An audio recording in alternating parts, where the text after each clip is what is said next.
Hello, Assalamualaikum warahmatullahi wabarakatuh. How are you? Welcome back to my online class, Fun Science with Cikgu Zul. You can see it down right there. No, it's right here. Okay, and then today we are going to learn more about how animals keep their or maintain their survival of species by protecting their eggs and their young. Okay, so previously we have learned that the specific characteristics and behaviors they have when they are protecting themselves from enemies and extreme weather. So, if you still remember, the characteristic are what they possess, apa yang mereka ada pada badan mereka, but the behaviors are the action taken where they are facing enemies or extreme weather. So these are all have already done in previous lesson. So now we are all going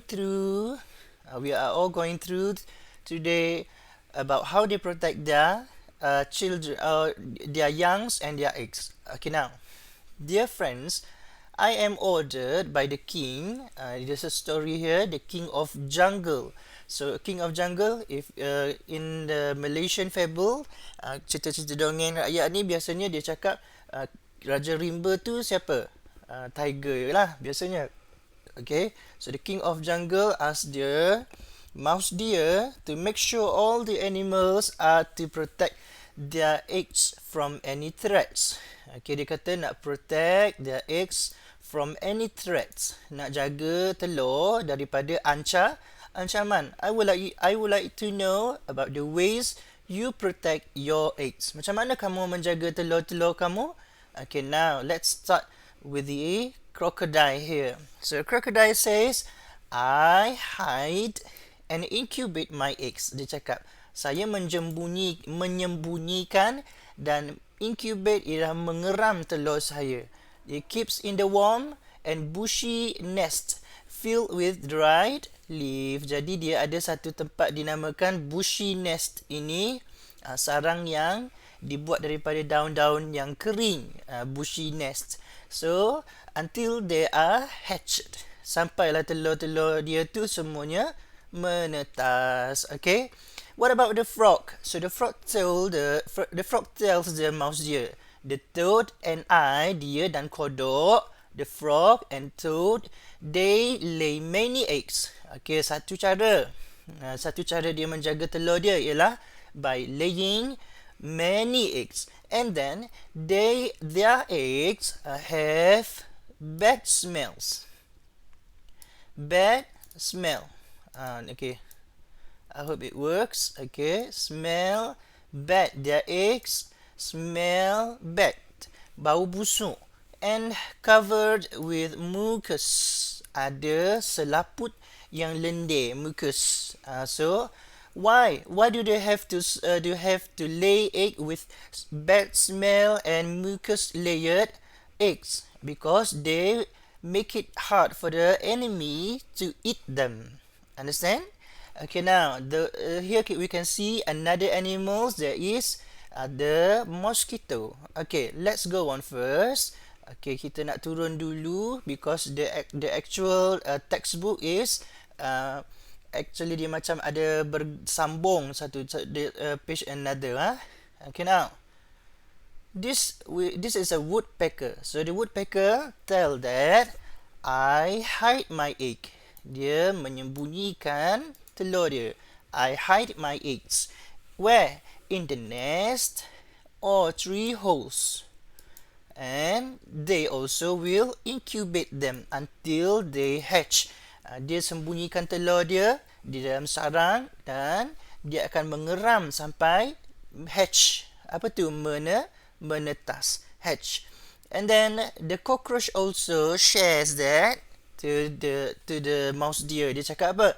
I hide my eggs in gaps found in cupboard or any hidden place. Dia sembunyikan telur dia di tempat-tempat yang tersembunyi, hidden places, ataupun gaps tu maksudnya apa? Ruang-ruang di antara almari. Duduk dekat almari, celah-celah almari tu, dia simpan telur dia di sana supaya susah untuk musuh dapat cari.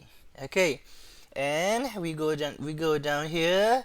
The grasshopper also hide their eggs, but in soil. Cikgu highlight ini dekat sini. I highlight it for us to differentiate their hidden spots. Okay.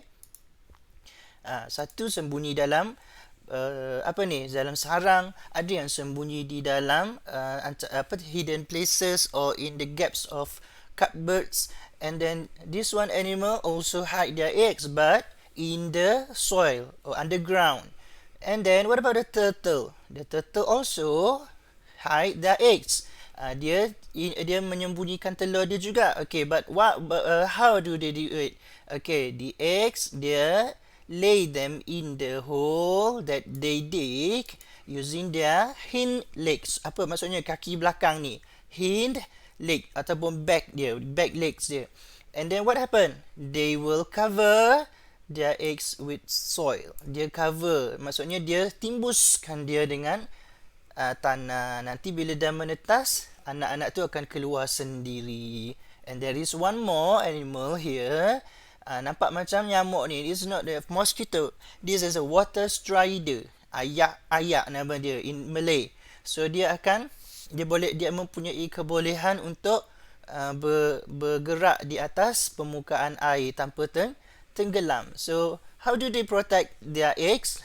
Okay, dia kata I lay my eggs on the surface of rocks or leaves and near the river bank with calm water. Maksudnya apa maksud calm water? Maksudnya air yang tenang. Jadi dia pergi cari tempat yang air dia tidak ada banyak arus yang tidak kuat. Jadi dia pun dia tinggalkan telur dia di sana dekat batu-batuan tu sana. Okay, so these are all the animals and how do they protect their eggs. Okay, so dia tanya dekat kita.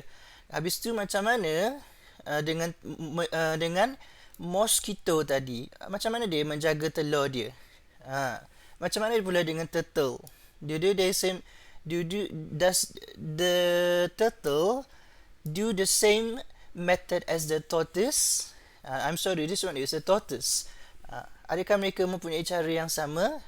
So mosquitoes and turtles, when they lay their eggs, they also hide them. Okay, kalau macam kamu pernah jumpa di dalam air kan, okay, kamu tengok ada telur-telur nyamuk, kemudian dia menjadi jentik-jentik di dalam air. Okay, so dia kata jadi dia tinggalkan saja, dia tidak perlu menyembunyikan dia punya telur. Sama juga dengan turtle, they lay their eggs. Habis tu macam mana lah telur dia orang ni nak boleh survive, sebab mereka ni bertelur dengan sangat banyak. Okay, now next let's go on with how do the animals protect their young. Tadi kalau misalnya for the animals that lay egg, they have specific method of protection. But now we are going through these animals with method of protecting their young pula, bagi mereka yang giving birth.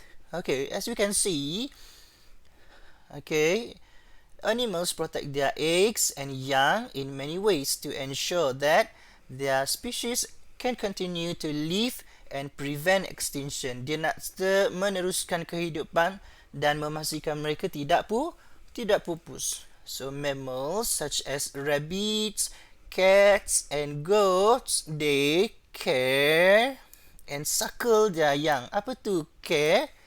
They take care lah, menjaga. But about suckle? Dia orang menyusukan anak mereka sampailah anak-anak mereka besar. Look at these animals, cute betul kan? Cats ni 1, 2, 3, 4, 5 ekor anak dia, semuanya menyusu. Ini ada 2, ini ada 1. So dia orang menjaga anak mereka dengan by caring and suckling their young. Jadi dia menyusu sampai anak-anak dia dah besar. Nanti bila dah besar, they are able to find their own food, so dia orang akan independent. Okay, and next, now we go on to another animal which can be seen in where can be found this animal? Australia. So the joeys, anak dia kita panggil joeys. Okay, suckle akan menyusu saja and grow in the pouch. They grow in the pouch. So the mother carry their joeys in their pouch everywhere until they are grown up. Boleh? Jadi bila dah besar, barulah dia keluar daripada kantung tu. Jadi masa dia kecil, dia duduklah dalam tu, minum susu, kemudian dia makan macam tu, semuanya di dalam kantung ibunya. Macam ada pocket, special pocket. We call them pouch. Okay. These are also special animal.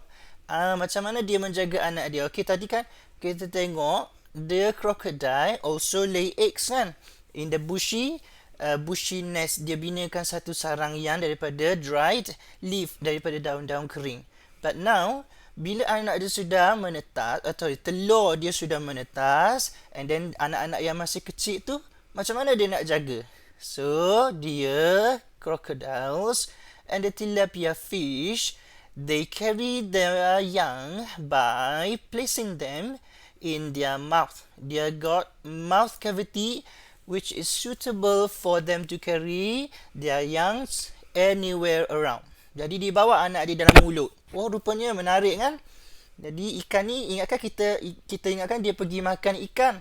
Sebenarnya dia menyelamatkan anak-anak dia yang kecil, dia bawa dalam mulut dia. Sama juga dengan crocodiles. They are not eating their own young, but actually they are carrying them around, so they will be safe.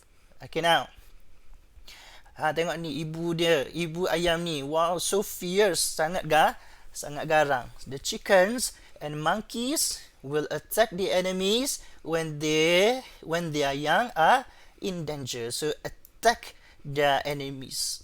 Macam ni susah nak pergi tangkap anak ayam. Sebab apa? Ibu dia akan kembangkan, dia will spread their wings besar-besar macam itu and make it look like a fierce animal. Betul tak? So they happen to the monkeys too. Bila ada orang nak kacau anak-anak dia akan make noise. So same goes to the chicken. They also will make noise. Okay, next, besides caring for their young, besides caring for their young, animals such as birds and lion will also feed their young until their young are able to find their own food. Kamu tengok ni. Harimau pun sama juga, ataupun singa, this is the lion, the female lion. They will hunt down their enemies, hunt down for food, and then the food will be feed to their young. Tengok ni, anak-anak pun tengok ni, saya tengok sangat a mother's love to its young. Kamu tengok dekat sini, burung ni dia bagi makan suap dengan ibu dia. So let's appreciate our parents' effort, isn't it? Tengok ni gambar ni, saya suka betul gambar ni, tengok. Cute and love in one picture. Okay, let's go on to another page. Okay, I have to open the second part of the text. Sorry, this is the third part of the textbook. Okay, now. Okay, this interactive note, kita note card ni, card activity, card nota ni kita akan buat. We will do it eventually in our class later. Okay, I hope we have enough time to complete this interesting craft. And then we are going to imagine to discuss this is imaginary animal. The imaginary animal. Okay, I'm sorry for my. Okay now. Okay, so this is a situation where they have gotong royong. Okay, I would like to quicken my pace a little bit. Okay, you can see here. Okay, they are having a gotong royong. They are cleaning up the room. Bersih-bersihkan mereka pun. They found out a lot of recyclable materials. Banyak betul barang-barang yang boleh di recycle, dia kata. So surely we are able to make money out of them. Dia kata nak buat jualan pun boleh ni, boleh dapat duit ni. Dia kata, okay. So Mr. Zaki, anak murid dia cakap, can I have those boxes and tools? Nak kotak-kotak dan alat-alat tu. Dia kata, tapi kamu nak buat apa? What do you want to do with them? Okay, so the Chan said, I want to do a project using recyclable materials. Okay, I see. So apa kata we do a competition kalau macam tu. What competition? Competition to create imaginary animal model. Okay, so Nia pun nak jugalah, dia nak join in together. So dia kata, kalau macam tu saya nak gunakan plastik ni, plastik bottle.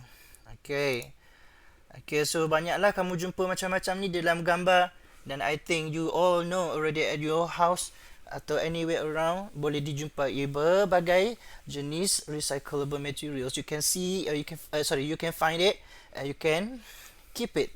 Okay, lepas tu nak buat apalah peralatan tu semua? Designing the imaginary animal of your own activity. So dia kata mula-mula dia sketch dulu what kind of imaginary animal you would like to. Okay, so kamu tengok kat sini. Dia labelkan dia imaginary animal and name them with your own creativity lah. Kita nak tengok macam mana murid-murid boleh buat ke tidak ni.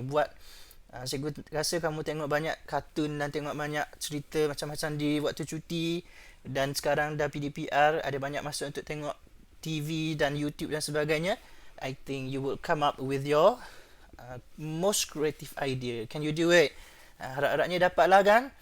So from this sketching, this is the real animal model. Okay, kamu pun tengok dekat sini. Dia ada relation lah, walaupun tak sebiji-sebiji pun, tapi tak apa. If you can see this, they are labeled with the specific characteristic, and they are presented with the explanation of the purpose of having such characteristic. Jadi let's say dia kata kalau kamu nak buat antenna, why is it so? Why do you have to build the antenna out of your animal model? So dia kata for sensitive to touch. Nak touch apa? Maybe touch the surrounding. So ada scales for protection against from injuries. Ada small earlobes for what? Wings for what? Nose and all. Understand? So dia present to their friends lah. Dia buat presentation macam itu, tunjukkan kepada kawan-kawan. Okay, so dia cakaplah nama dia ini kenapa, dan kawan dia tanya kenapa, why are there spikes on its thick fur body? Kenapa ada duri? Lepas tu dalam masa yang sama ada thick fur. Okay, dia kata that is for it can deceive the enemy, and at the same time used for self-protection.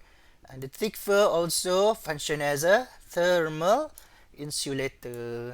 So if you are to present your model later, I would like you to come up with good reason of your choice. Kenapa kamu buat macam ini, kenapa kamu buat macam ini. Understand? Tengok ni ada banyak ciri-ciri yang digabungkan dalam satu model. Okay, begitu juga kawan-kawan dia. They come up with creative and different kind of imaginary animal. Okay, that is all for today. For the next lesson, please continue with me. Keep your view. Keep your what I could say. Macam mana nak cakap teruskan bersama dengan saya lah. Because this animal topic and then the plant topic, we are not compatible with having it on face-to-face lesson, not anymore. So kita anggaplah ini sebahagian daripada pembelajaran dia. Kita sudah cover tajuk ini, understand? For my students in SK Agama lah. Okay, so we are going to discuss about food chain later, the food web, and the relationship between us as human and them, the animals and the plant. Okay, thank you all for joining in today. Thank you so much, and assalamualaikum.